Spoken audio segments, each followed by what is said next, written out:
This is the Transformers Generations War for Cybertron Trilogy EARTHRISE Voyager class Megatron. Yes, the controversial and highly notorious, well-loved, or should I say well-hated figure from the EARTHRISE line. I don't know, the EARTHRISE has yet to disappoint me, so we'll see how this figure fares. I picked up this figure from Hobby Corner. Let's get him out of packaging. And here is EARTHRISE Megatron out of packaging, and the figure is just oozing with G1 aesthetics and inspiration from the old G1 cartoon, starting with this lovely, wonderful head sculpt. Look at that. Not as mean and intimidating as I hoped it would be. It's pretty cool. There are some quality issues on my figure, as always, from Hasbro. Thank you very much. The red is kind of bleeding into the silver, and the silver isn't painted on nicely as I want it to be. There's some spots here and there that have been missed in the production, but that's fine. It kind of gives him character.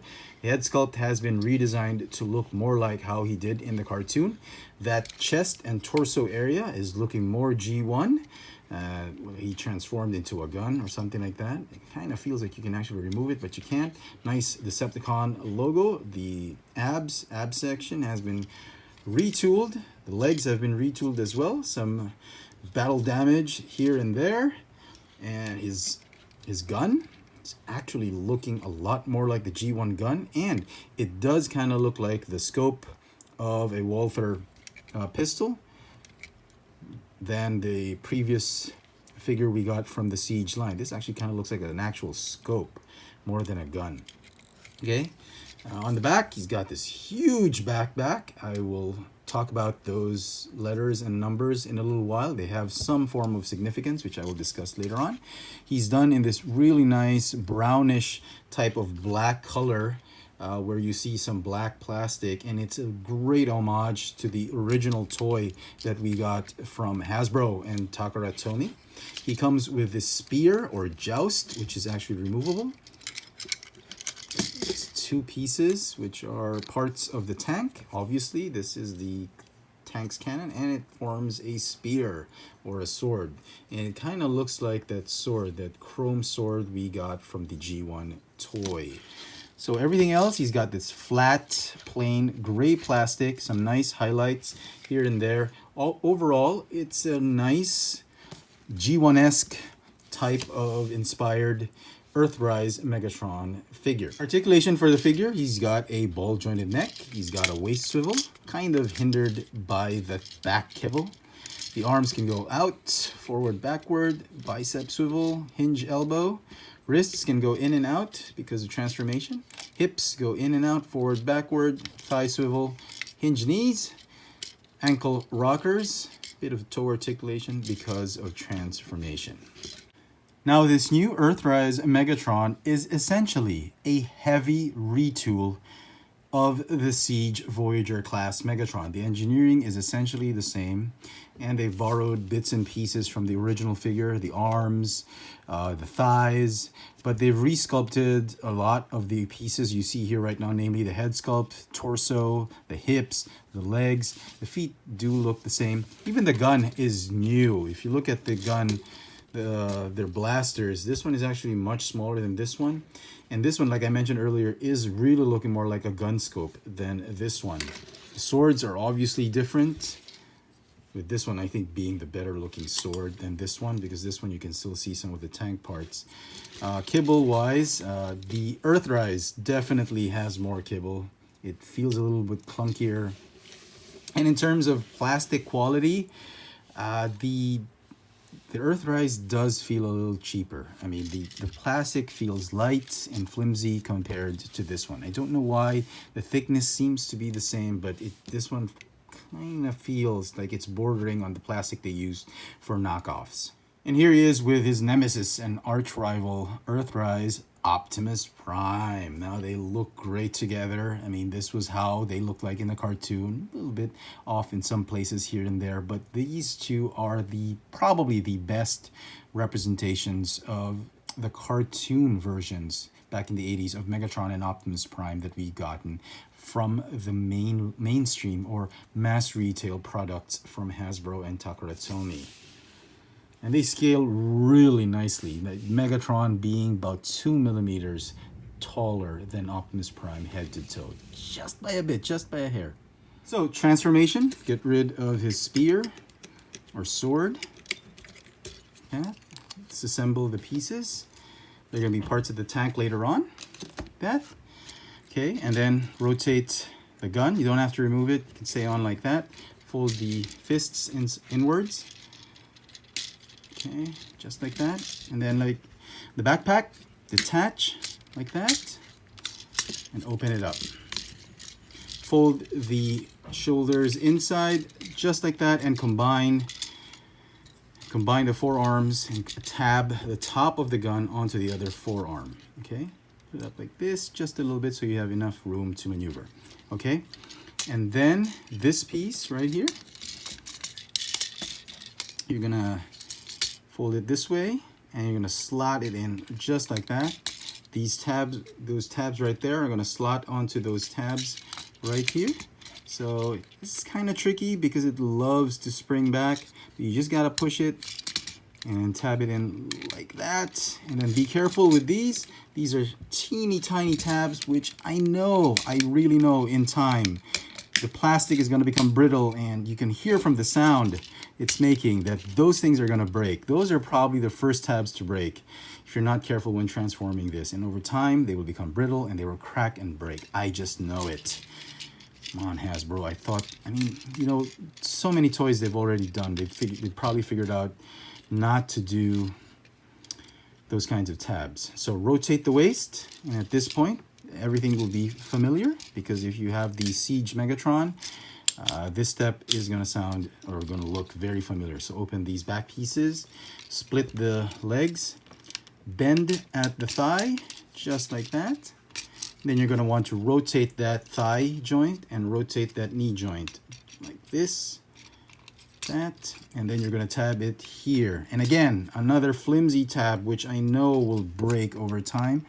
I hope I'm wrong. I really do so. I really do hope I'm wrong. Okay, fold it like that and then close. Same thing with this other one. This one, my copy, this one's very tight. So I gotta put extra effort and then tab it like that. God, you see that sound it makes? I just know it. It's going to break over time. All right, and just to complete the rear end of the tank, you got to put the shield piece with the groove right there facing inwards. You got to slide it in and sneak it in between right here like that. It was very difficult in the beginning to do that. I just make it look easy, but that's one of the more difficult steps. Make sure the gun barrel, right, the scope, the eye part is here, and this whole spear section is going to slot in right here.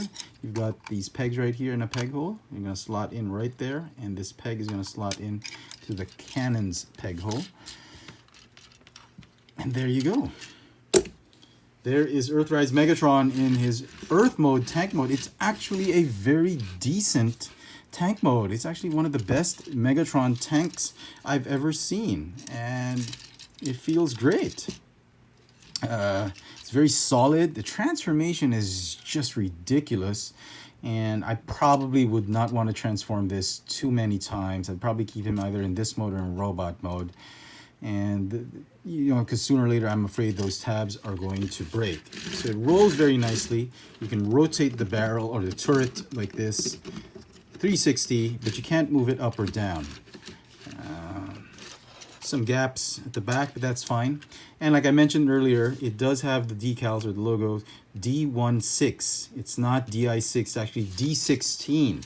And those letters and numbers are actually very significant, because back in the day, Takara-Tomy had reissued the G1 Megatron. And this is what it looked like. This was the original Japanese version of the G1 Megatron. They reissued it and they re-released it as number 16S or 16 Special. And the letters D stands for Destron, because in the Japanese Transformers mythology, the Decepticons were called Destrons, Well, the Autobots were called Cybertrons. So D16 refers to the original G1 Megatron reissue.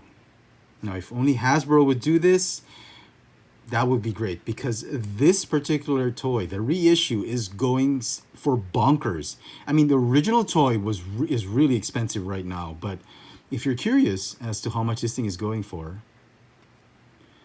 over at Evil Bay, it is going for almost $300. That is crazy. You know, if Hasbro just reissued this and re-released this, we would not have this problem.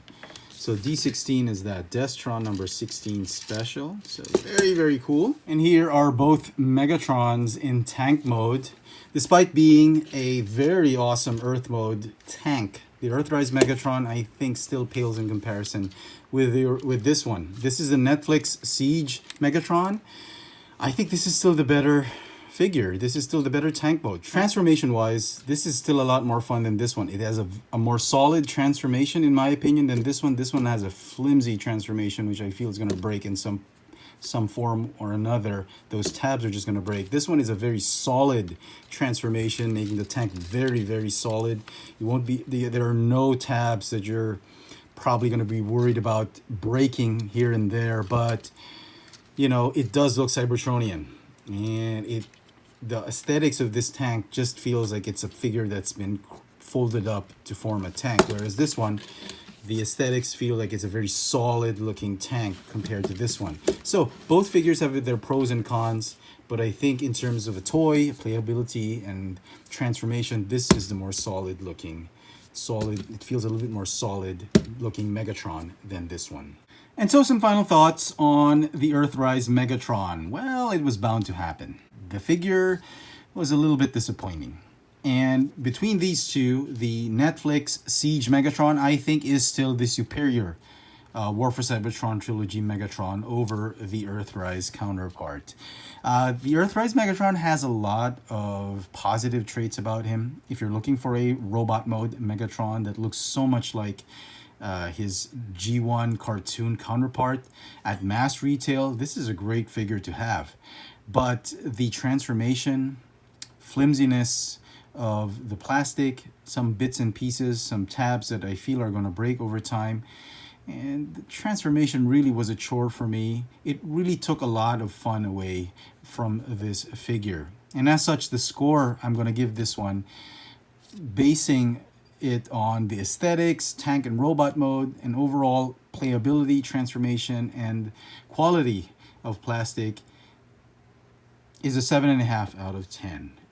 I was really looking forward to this toy. It had great potential, but alas, I think if you're just looking for one Megatron for the War for Cybertron trilogy, you have to hunt down this figure. This is the Walmart exclusive Netflix Voyager class Siege Megatron, and I think this is far superior than this one. Now, having said that, if you have not yet purchased a Megatron figure, this is probably going to be very difficult to find, and this one is a lot easier to find.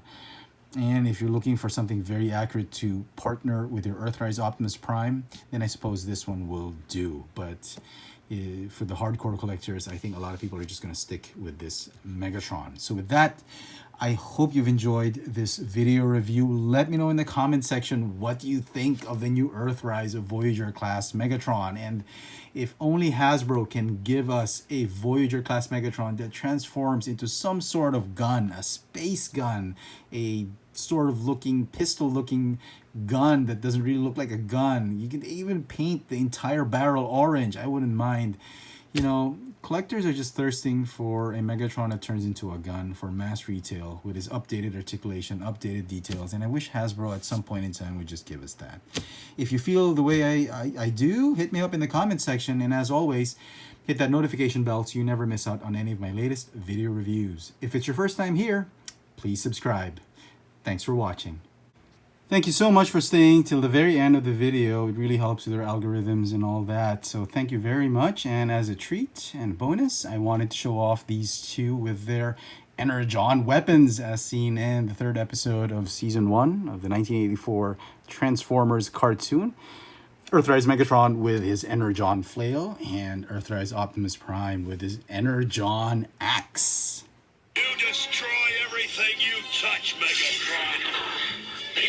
Everything I touch is food for my hunger. My hunger for power! No! I'm going to end your hunger once and for all. Almost time. But almost doesn't get the job done.